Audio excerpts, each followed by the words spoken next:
I've been reading up on the OnePlus 15 while reviewing it, and there's a lot of people out there who are full of amazing things to say about this phone. You know, its durable design, its speed, its battery life. There are so many things that everyone seems to agree are fantastic about this phone. But there's also a lot of negativity out there.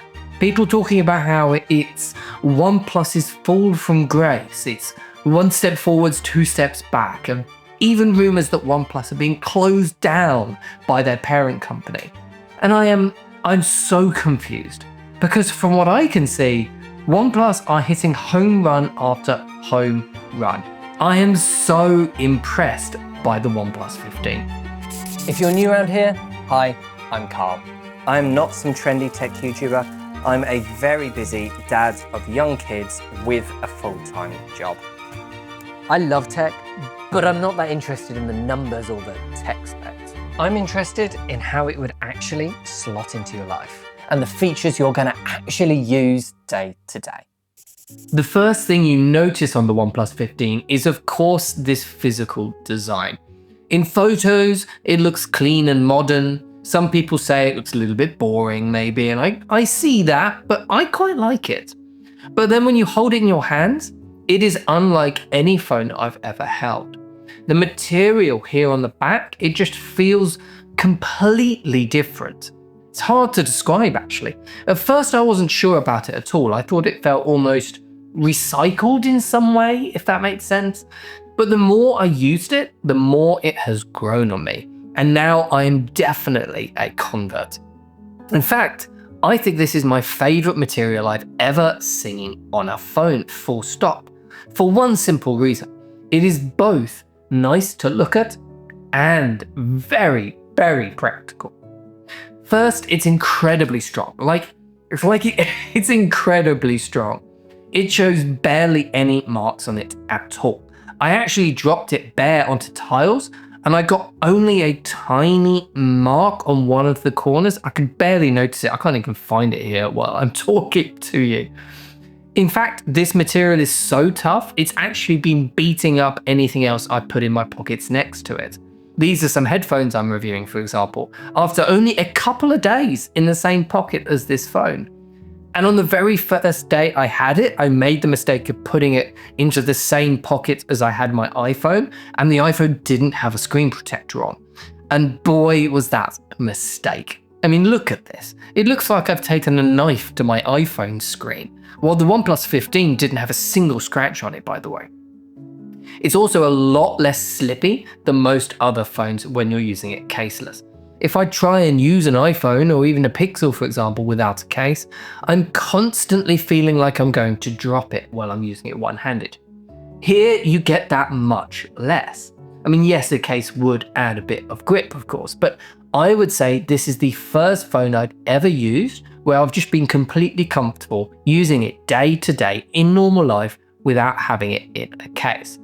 And that's partly because it is less slippy, but also I have a bit more faith that if I do drop it, like I did onto those tiles, it should not just survive, but come out pretty unscathed. So yeah, the physical design and this material on the back gets a big tick from me. The other area that's made a huge difference for me is battery life. It is, without exaggeration, over twice as much battery life as what I'm used to. I'm so used to panicking and grabbing a battery bank if I forget to charge my phone overnight. Not here.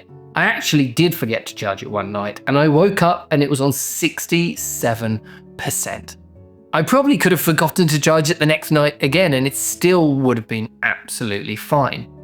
In fact, it is so good, I'm now turned on reverse wireless charging, and I actually use the OnePlus 15 to charge my iPhone or my headphones that I also carry around with me every single day if they get a little bit low. You know, this is not just a little bit better than what I've been used to before, like each iPhone has been every time I upgraded over the years. This is something else. It is a clear generational leap. And something which I think is so important as well, you know, the cameras, the screen, the speed of the phone, all these other big features, they're going to be big deals to some people, but they're going to be less important to others. But this kind of battery life improvement, that is something I reckon every single person that buys this phone is going to care about. Now let's talk about these cameras, which seems to actually be the biggest area of controversy with the OnePlus 15. It's the main area which is behind all of that negative feedback. And I can't decide whether I think it's unfair or not. I mean, I haven't done a full-blown camera comparison test or anything like that. Maybe at some point I will, but there's loads of them on ones out there on the internet. But the phones I've taken with this around everyday life are fantastic. Not industry-leading perhaps, but they're great. I haven't used those industry-leading phones yet, but compared to the Pixel 9 Pro, which I used for a while, or my good old iPhone 14 Pro Max, the photos from the OnePlus 15 are very comparable. Sometimes better, to be honest. I try not to show too many photos of my kids in these videos, but I do just want to show you this one because it shows exactly what I mean. This is a great photo for a phone. It's frozen a moving subject, it's nailed the dynamic range, her skin looks the right color, and it's got lots of detail. And this is just a normal phone snap of the kids in the park in an everyday kind of situation. Most of the negativity seems to be coming from it not being as good as the Oppo Find X9 Pro, which is incredibly impressive, but it's a higher end phone, or being a downgrade on paper from their previous phone, the OnePlus 13, which I think is the bigger deal. This has smaller sensors and a lower resolution on each camera than the 13 had, and the 13 had their partnership with Hasselblad for color processing, which they haven't done here. So I do understand why that's disappointing. No one wants to feel like they've got a step backwards to the previous generation. That is not what we like to see in the tech world at all.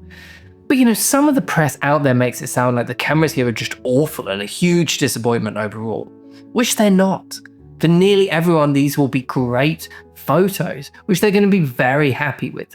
And I do think it's worth pointing out as well that a smaller sensor doesn't necessarily mean significantly worse image quality, nor does a smaller resolution.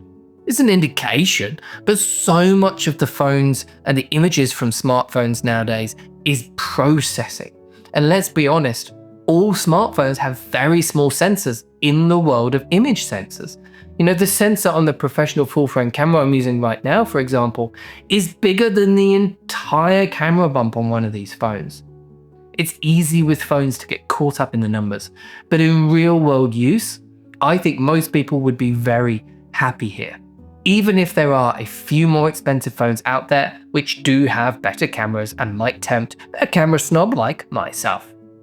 Another area that gets criticized is the screen, and at the risk of sounding overly defensive of the phone, it's another area where it's really easy for people to get caught up in the numbers rather than the real world use. It is a lower resolution screen, but you wouldn't be able to tell. It looks just as crisp and detailed as any screen I've ever used. Holding it up against the OnePlus Pad 3, which is one of the most detailed tablet screens I've used, I can't see a difference. So why does it matter? It's 1800 nits, so it's easily viewable in daylight. HDR content looks fantastic on it, and Netflix is supported, unlike their Pad 3, which I just mentioned. You know, this is a great screen for all kinds of use. And the speakers sound excellent as well, far better than you would expect from a phone. I've said Oxygen OS is one of my favorite Android systems right from the start of making these videos. It's incredibly fast and snappy, and everything feels polished.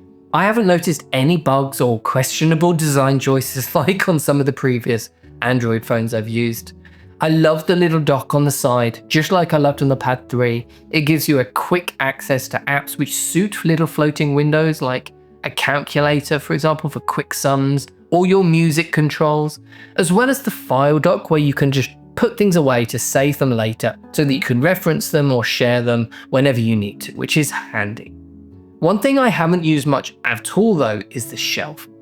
You can turn this off if you don't want it, but if you swipe down on the home screen, you get to this shelf, which I just haven't found useful at all. You can put some widgets there, but they're pretty limited and I just don't find I use it.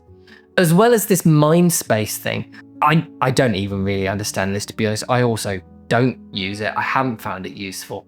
In terms of actual performance, the phone is incredible.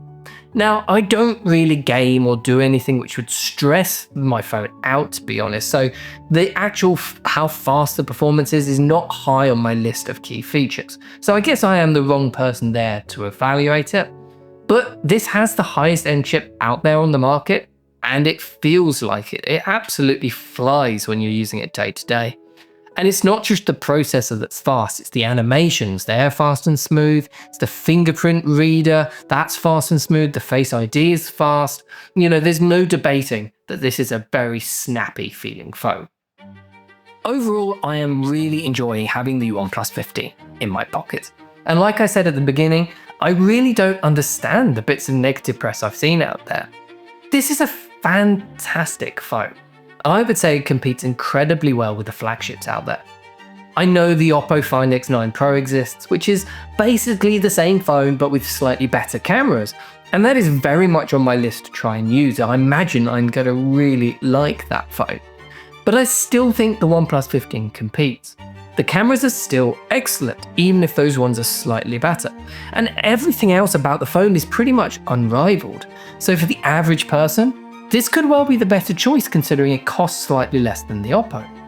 And in terms of other flagship phones, there's the Pixel 10. Well, this is far faster and more powerful, so it definitely competes there. And there's the Samsung S25 Ultra, which I know is due a refresh incredibly soon, but I'd rather have this in my pocket any day of the week, especially the cameras, which people are complaining about here. I've seen the photos from the S25 Ultra and they have not been impressive to me at all. At the end of the day, there is very little here that has disappointed me. I don't know if I'm just turning into a OnePlus fanboy now rather than an Apple one or what's going on, but from their watches to their tablets and now their phones, I've been consistently so impressed. I really hope the rumours of them being phased out aren't true, as for the last few months of using OnePlus products, that would make me very sad indeed. So yeah, back to the real world now, back to my chores. I think I'm gonna give these windows a bit of a clean now, but thank you very much for watching.